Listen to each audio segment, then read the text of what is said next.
spesial pada Jumat 19 Desember 2025. Beragam berita menarik tersaji untuk Anda dalam koran edisi hari ini dan beberapa halaman diantaranya akan kami highlight dalam tayangan berikut ini. Tribuners, kita awali dengan halaman utama koran Tribun Timur dengan headline berita Bahtiar diperiksa 10 jam. Kejati Sulsel bongkar dugaan korupsi bibit nanas era Bahtiar Baharudin. Penyidik Kejaksaan Tinggi Sulawesi Selatan memeriksa mantan pejabat Gubernur Sulawesi Selatan, Bahtiar Baharudin, sekira 10 jam lebih. Ini terkait dugaan korupsi pengadaan bibit nanas di era kepemimpinannya, statusnya masih saksi. Bahtiar Baharudin saat ini sebagai Direktur Jenderal Politik dan Pemerintahan Umum Kemendagri. Ia diperiksa intensif di ruang penyidik kantor Kejati Sulsel Jalan Urip Sumoharjo, Makassar pada Rabu 17 Desember 2025. Kepala Seksi Penerangan Hukum Kejati Sulsel Sutarmi menegaskan pemeriksaan masih dalam tahap penyidikan.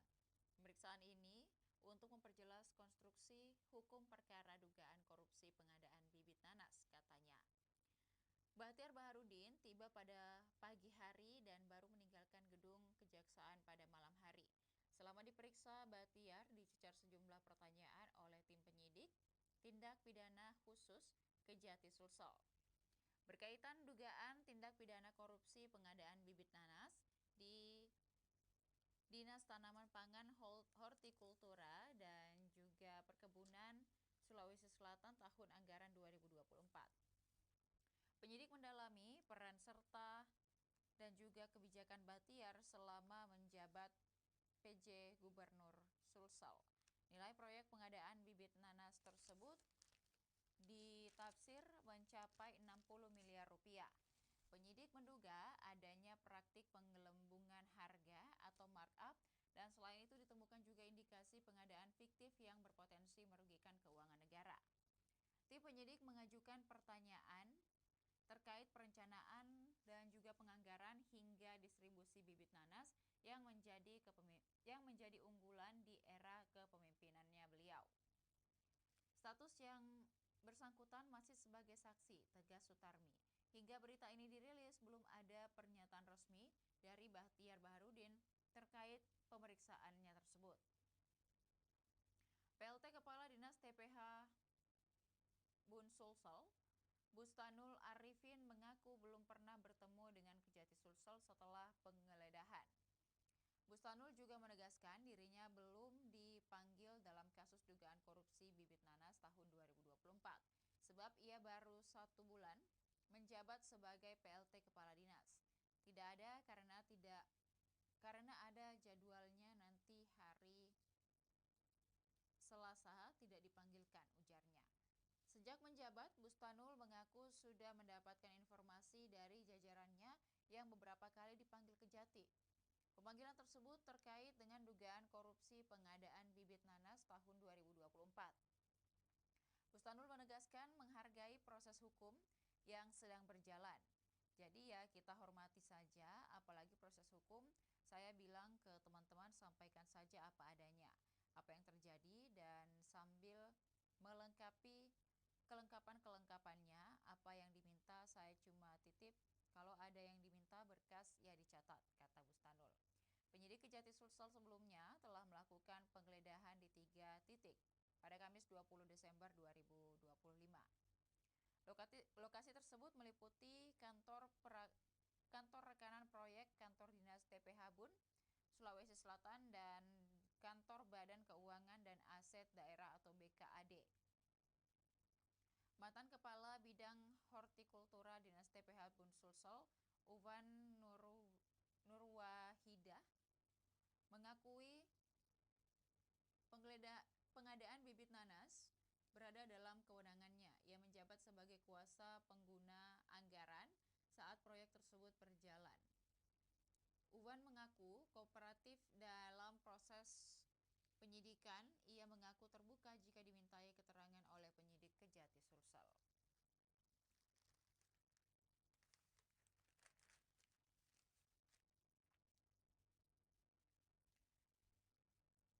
Kemudian Tribuners, Berita lainnya di halaman utama Koran Tribun Timur terkait dengan 3 proyek strategis pemerintah Kota Makassar. Menjelang pergantian tahun baru, Wali Kota Makassar Munafri Arifuddin atau API melarang juga adanya warga konvoi kendaraan. Sembari hal tersebut, ia juga mengemukakan 3 proyek strategis Pemkot Makassar. Yang pertama ada Makassar Government Center, kemudian juga Kantor Dinas Pendidikan Makassar, dan Stadion Untia. Makassar Government Center atau MGC tahap 2 yang berlokasi di Jalan Slamet Riyadi dengan gedung 8 lantai, tahap 2, lantai 3, 4, 5, dan 6. Kemudian dimanfaatkan sejak 2024, fungsi utamanya adalah mall pelayanan publik. Kemudian OPD berkantor yang nantinya akan ada di sana. Yang pertama, Diskominfo, ada PTSP, Dinas Arsip, dan juga Inkubator Center Dinas Koperasi. Total anggaran nantinya akan ada 60 miliar rupiah, 2026 30 miliar, dan 2027 30 miliar juga. Kedua, Kantor Dinas Pendidikan Makassar dengan lokasi di Jalan Anggrek Raya, Panakukang. Kondisi sebelumnya terbakar pada Januari 2024. Status bangunan lama diratakan dan dibangun ulang. Tahapan 2026, pertama adalah perencanaan, kemudian dokumen perizinan dan juga pembangunan struktur awal. Perkiraan waktu nantinya DPA selesai pada Februari 2026. Kemudian juga tender perencanaan lebih kurang 2 hingga 3 bulan. Kemudian kontrak perencanaan pada Mei 2026. Kemudian tender fisik pada Agustus 2026. Kemudian pemenang konstruksi pada September hingga Oktober 2026. Total anggarannya 30 miliar, 10 miliar di 2026 dan 20 miliar di 2027. Yang terakhir ada Stadion Untia dengan lokasi di Kecamatan Biringkanaya, status program prioritas Pemkot Makassar. Fungsi utama adalah stadion sepak bola dan juga venue event besar. Tujuan pembangunan adalah promosi daerah, penggerak ekonomi, serta pariwisata dan sport tourism. Prioritasnya nanti mulai awal 2026 dan juga visi kota Makassar sebagai kota event dan nilai sosial sepak bola, identitas dan kebanggaan warga. Kemudian terkait MGC atau Makassar Government Center, Disdik serap anggaran 90 miliar rupiah. Dinas Pekerjaan Umum Kota Makassar menyiapkan anggaran 90 miliar rupiah untuk proyek multi-years 2026-2027, yakni proyek tahap 2 Makassar Government Center dan juga pembangunan ulang kantor Dinas Pendidikan Makassar. Selain 2 proyek tersebut, PU juga akan mengerjakan pembangunan Stadion Untia dengan skema multi-years, dan Kepala Bidang Prasarana dan Bangunan Pemerintah Dinas PU Makassar, Hajar Aswad, mengatakan anggaran untuk proyek MGC senilai 60 miliar rupiah dan anggaran tersebut dibagi 2 tahun anggaran masing-masing 30 miliar rupiah hingga 2027. Berita lainnya Tribuners dari halaman utama terkait dengan Wali Kota Makassar larang konvoi. API minta Satpol PP sidak penjual petasan jelang tahun baru. Menjelang pergantian tahun baru, Wali Kota Makassar Munafri Arifuddin melarang warga konvoi kendaraan. Ia juga meminta anggota Satpol PP tidak sidak. Ia juga meminta anggota Satpol PP untuk sidak para penjual petasan di seluruh wilayah Kota Makassar. Larangan ini berlaku pada perayaan malam pergantian tahun. API menegaskan Pemkot Makassar akan memastikan tidak ada petasan maupun konvoi kendaraan saat malam tahun baru. Kebijakan ini diambil untuk menjaga ketertiban dan keamanan. Selain itu, langkah tersebut juga merupakan bentuk empati masyarakat kepada masyarakat yang terdampak bencana di sejumlah wilayah, khususnya di Sumatera dan Aceh. Munafri mengimbau masyarakat merayakan malam tahun baru secara sederhana. Warga diminta tidak berlebihan dan tidak menimbulkan gangguan ketertiban umum. Pemerintah Kota Makassar akan memastikan tidak ada petasan di malam tahun baru. Kami berkoordinasi dengan pihak kepolisian dan juga Dandim Kota Makassar. kata api di media center Balai Kota Makassar. Menurutnya, penggunaan petasan kerap menimbulkan gangguan kenyamanan lingkungan. Selain itu, aktivitas tersebut dinilai tidak sejalan dengan nilai empati di tengah musibah yang terjadi ataupun juga dialami sebagian masyarakat di Indonesia. Petasan ini bisa mengganggu ketertiban lingkungan. Yang kedua, ini adalah wujud empati kita kepada saudara-saudara kita yang tertimpa musibah khususnya di Sumatera dan Aceh. Munafri kembali menegaskan larangan petasan dan konvoi kendaraan sebagai komitmen menjaga ketertiban. Kebijakan ini juga dinilai efektif mencegah kemacetan dan juga gangguan lalu lintas yang kerap terjadi saat malam pergantian tahun. Kemudian Tribuners, kita beralih pada halaman 3, Koran Tribun Timur, edisi hari ini Jumat 19 Desember 2025. Pada halaman 3, Tribuners, kita dapat melihat headline berita terkait dengan 172 titik PJU Trans Sulawesi Maros diganti, tiang lampu lama dimanfaatkan untuk jalan kecamatan. 172 titik penerangan jalan umum atau PJU di jalur Trans Sulawesi yang melintasi Kabupaten Maros diganti. Pemkab Maros alokasikan anggaran 5 miliar rupiah pada 2025 untuk penyesuaian PJU tersebut. Sementara tiang lampu lama dimanfaatkan kembali untuk jalan kecamatan dan desa. Penyesuaian dilakukan menyusul tertib dan juga terbitnya aturan yang baru dari Kementerian Perhubungan terkait standar teknisi penerangan jalan, khususnya mengenai tinggi lampu dan juga di jalan nasional.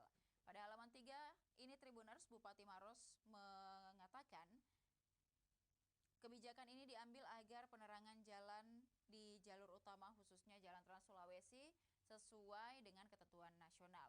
Saat ini ada peraturan dari Kementerian Perhubungan terkait tinggi tiang penerangan jalan. Dan juga kata Haidir usai upacara Hari Kesadaran Nasional lapangan Palantikang di Kabupaten Maros pada Rabu 17 Desember 2025. Kemudian Tribuners, kita beralih pada halaman 4 Koran Tribun Timur terkait dengan BI Sulsel siapkan uang tunai senilai 3,03 triliun. Kebutuhan uang tunai masyarakat Sulawesi Selatan diperkirakan melonjak selama periode Natal dan Tahun Baru. Bank Indonesia memprediksikan permintaan uang tunai 2,2 triliun rupiah atau meningkat 15% dibanding periode sebelumnya. Deputi Kepala Perwakilan BI Sulsel, Riki Satria mengatakan, mengantisipasi lonjakan kebutuhan tersebut, BI Sulsel telah menyiapkan stok uang tunai 138% dari total proyeksi kebutuhan atau 3,36 triliun rupiah. Ini untuk memastikan kelancaran transaksi tunai selama periode libur dan juga jelang Natal dan Tahun Baru. Proyeksi tersebut merupakan bagian dari komitmen Bank Indonesia. Tujuannya menjaga ketersediaan uang rupiah berkualitas dan juga terpercaya bagi masyarakat. Rata-rata aliran uang keluar atau outflow dari kantor perwakilan BI Sulsel selama periode Desember dalam kurun waktu 2020 hingga 2024 2,7 triliun rupiah, kata Riki di Makassar. Menurutnya, terdapat sejumlah faktor yang mempengaruhi besarannya penyediaan uang tunai selama periode Nataru. Di antaranya adalah peningkatan belanja dan juga konsumsi masyarakat dan kebutuhan pengisian stok ATM selama libur panjang. Ada juga faktor realisasi anggaran proyek pemerintah serta juga pencairan bonus perusahaan kepada karyawan. Di sisi lain, tren transaksi non-tunai meningkat di 2025 khususnya transaksi KRIS yang meningkat baik dari sisi volume, nominal, jumlah merchant dan juga pengguna. Volume transaksi KRIS meningkat 138% dan jumlah pengguna naik 7% dan merchant KRIS naik 26% dibandingkan 2024. Kemudian peluang perputaran uang, pengamat ekonomi dari Universitas Bosowa, Lukman mengatakan proyeksi peningkatan kebutuhan uang tunai di Sulsel berdampak positif bagi perputaran ekonomi selama periode Nataru. Proyeksi kebutuhan uang tunai 2,2 triliun rupiah mengindikasikan adanya peningkatan aktivitas ekonomi dan juga konsumsi masyarakat, kata Lukman di Makassar pada Kamis 18 Desember. Meski demikian, ia mengingatkan adanya sejumlah tantangan yang perlu diantisipasi seperti cuaca ekstrim akibat puncak musim hujan yang berpotensi mengganggu aktivitas ekonomi, kemudian juga faktor keamanan yang perlu ditingkatkan untuk menjaga kelancaran pelayanan Nataru. Dengan pengelolaan yang baik dan juga pengamanan yang optimal, perputaran ekonomi saat Nataru di Sulsel diharapkan dapat memberikan dampak positif bagi perekonomian daerah. Berita lainnya, Tribuners, terkait dengan Nataru, Telkomsel Pamasuka optimalkan 94.000 BTS. Telkomsel area Papua, Maluku, Sulawesi, dan juga Kalimantan mengoptimalkan lebih dari 94.000 Base Transceiver Station atau BTS untuk memastikan jaringan tetap andal dan stabil selama libur Natal dan Tahun Baru. Vice President Area Network Operation Telkomsel Pamasuka, Anki Arif Priagung, mengatakan kesiapan itu sebagai komitmen Telkomsel dalam menjaga kualitas konektivitas selama momen penting bagi masyarakat. Telkomsel juga menambahkan combat di sejumlah titik serta optimalisasi jaringan di area pusat keramaian, jalur mudik, rumah ibadah hingga kawasan residensial. Di momen penuh arti seperti Natal dan Tahun Baru, kami ingin setiap pelanggan merasakan bahwa jaringan Telkomsel selalu siap dapat diandalkan, kata Anki dalam acara media update di Baruga Telkomsel, Jalan APP Terani Makassar pada Kamis 18 Desember. Selain kesiapan jaringan, ada juga posko layanan seperti Grapari Siaga, serta juga ribuan outlet dan petugas yang siap melayani pelanggan selama periode libur akhir tahun. Khusus posko layanan disiapkan 39 posko, 6 posko utama dan juga 33 posko reguler yang tersebar di Pamasuka. Telkomsel juga menyiapkan posko digital yang dapat diakses melalui media sosial TikTok. Layanan ini beroperasi 19 hari sejak 19 Desember 2025 hingga 6 Januari 2026. Anki memperkirakan selama lonjakan trafik data nanti jelang Nataru, terutama pada layanan e-commerce 43,9%, media sosial 38,1%, dan video streaming 28,3%, komunikasi digital 26,9%, dan online gaming 23,2%. Vice President Consumer Business Telkomsel area Pamasuka, Muharis, mengatakan kemudahan akses layanan menjadi fokus utama Telkomsel agar pelanggan tetap nyaman menikmati layanan digital dimanapun berada. Kami berupaya memastikan pelanggan dapat dengan mudah mengakses layanan Telkomsel selama momen spesial Natal dan Tahun Baru. Kemudian Tribuners beralih pada berita selanjutnya di halaman 4 terkait dengan 250 UMKM Makassar Go Digital bareng dengan Gojek TDA. Makassar Creative Hub, Pantai Losari, Makassar, Sulawesi Selatan tampak ramai pada Kamis 18 Desember siang. Sejak pukul 13.00 WITA, satu persatu pelaku usaha mikro kecil, menengah, dan bidang kuliner mulai registrasi. Registrasi bertujuan mengikuti acara Maju Bersama GoFood yang dihadirkan GoFood, layanan pengantaran makanan online dari Gojek. Acara diikuti 250 UMKM tersebut berkolaborasi dengan komunitas pengusaha tangan di atas atau TDA. Pelaku UMKM kuliner ini mengikuti serangkaian materi dari perwakilan Gojek, TDA, pemerintah, dan juga pemerintah kota.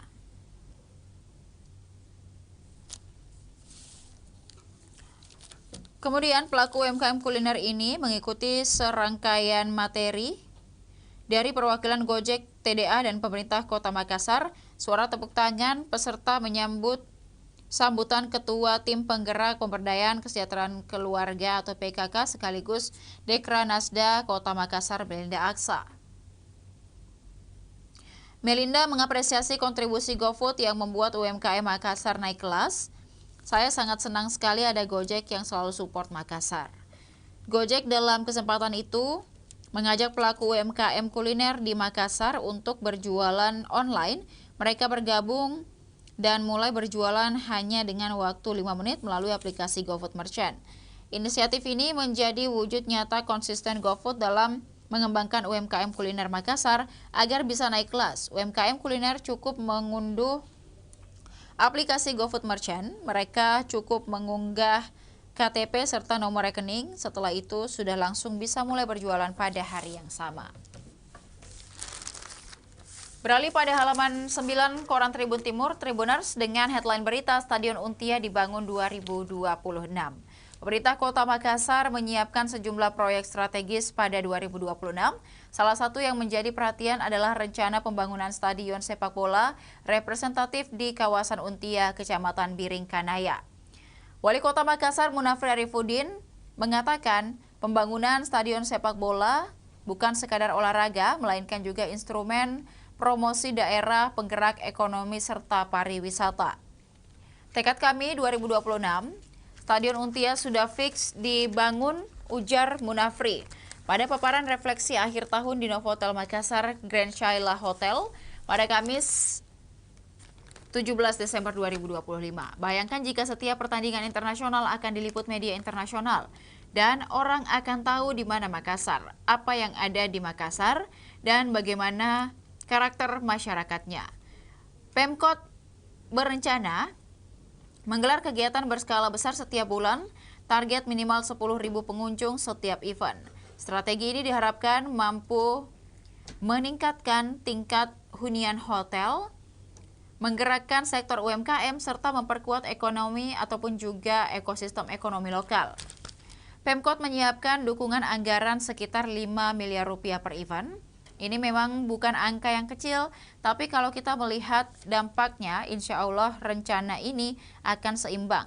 Uang yang kita keluarkan menjadi modal dan tinggal dihitung secara akuntansi berapa selisih manfaat ekonominya, jelas politisi Golkar ini.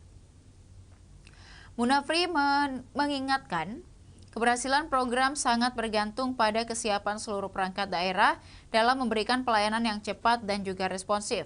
Mantan bos PSM itu menegaskan visi dan juga misi pembangunan 5 tahun ke depan bukan sekadar dokumen perencanaan, melainkan kompas utama dalam seluruh proses pembangunan daerah. Kinerja pembangunan Makassar menunjukkan tren positif berdasarkan Badan Pusat Statistik atau BPS. Pertumbuhan ekonomi Makassar tercatat 5,39%, melampaui pertumbuhan ekonomi nasional. Kemudian juga ada target 4 ruang kreatif baru. Meningkatkan kualitas sumber daya manusia, pemerintah Kota Makassar juga terus mendorong pelaksanaan Makassar Creative Hub. Program dirancang sebagai ruang terbuka bagi masyarakat. Program MCH ini memberikan ruang bagi masyarakat untuk upgrading skill dan juga scaling kemampuan khususnya bagi generasi muda, kata Wali Kota Makassar Munafri Arifudin. Pemkot menargetkan 4 ruang kreatif baru yang dapat dimanfaatkan masyarakat secara gratis pada 2026. Munafri juga mengingatkan pentingnya kolaborasi kinerja. Indeks reformasi birokrasi Makassar saat ini di angka 69 dan juga sementara indeks pembangunan pemuda ditargetkan mencapai capaian optimal. Perlu penguatan komunikasi dan koordinasi antar perangkat daerah agar ritme kerja pemerintah lebih harmonis dan efektif. Di sektor pelayanan dasar, Pemkot Makassar menetapkan pendidikan dan juga kesehatan sebagai program prioritas dan bersifat mandatori. Pemerintah memastikan tidak ada lagi anak yang putus sekolah, khususnya pada jenjang pendidikan dasar. Ia menegaskan program-program tidak dirancang untuk pencitraan, melainkan sebagai langkah konkret menghasilkan menghilangkan beban harian masyarakat sesuai dengan kemampuan fiskal daerah.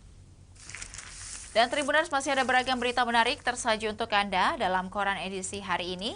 Bagi Tribuners yang tertarik untuk membaca secara keseluruhan, dapatkan koran Tribun Timur di agen-agen terdekat. Dan untuk berlangganan 1 bulan Rp80.000 dan juga 1 tahun Rp1.000.000, Tribuners dapat menghubungi hotline subscriber di bawah ini dengan nomor 0411 811 5500 ataupun juga WhatsApp ke Tribun Family Card di 081 1413 5555. Demikian highlight koran Tribun Timur edisi hari ini, Tribuners. Jangan lupa untuk saksikan beragam program dan juga berita menarik lainnya hanya di kanal YouTube dan Facebook Tribun Timur, mata lokal menjangkau Indonesia. Saya Ilu Devi Sania beserta seluruh kerabat kerja pamit undur diri. Terima kasih dan sampai jumpa.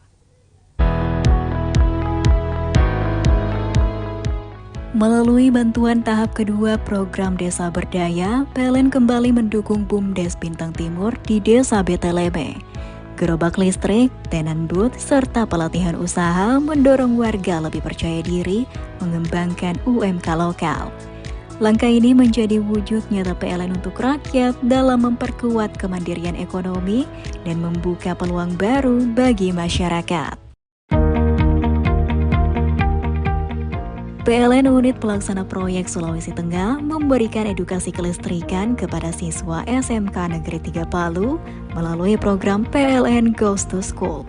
Kegiatan ini membuka wawasan para pelajar tentang dunia energi dan peran strategis PLN. Inisiatif tersebut menjadi wujud kepedulian PLN untuk rakyat dalam memberikan motivasi, membangun generasi muda yang berwawasan luas.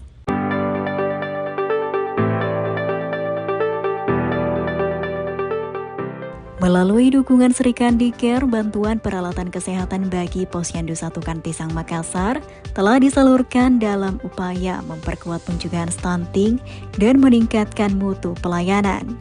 Puluhan warga dari anak-anak hingga lansia kini merasakan manfaat dari komitmen PLN untuk rakyat dalam mendukung kesehatan masyarakat.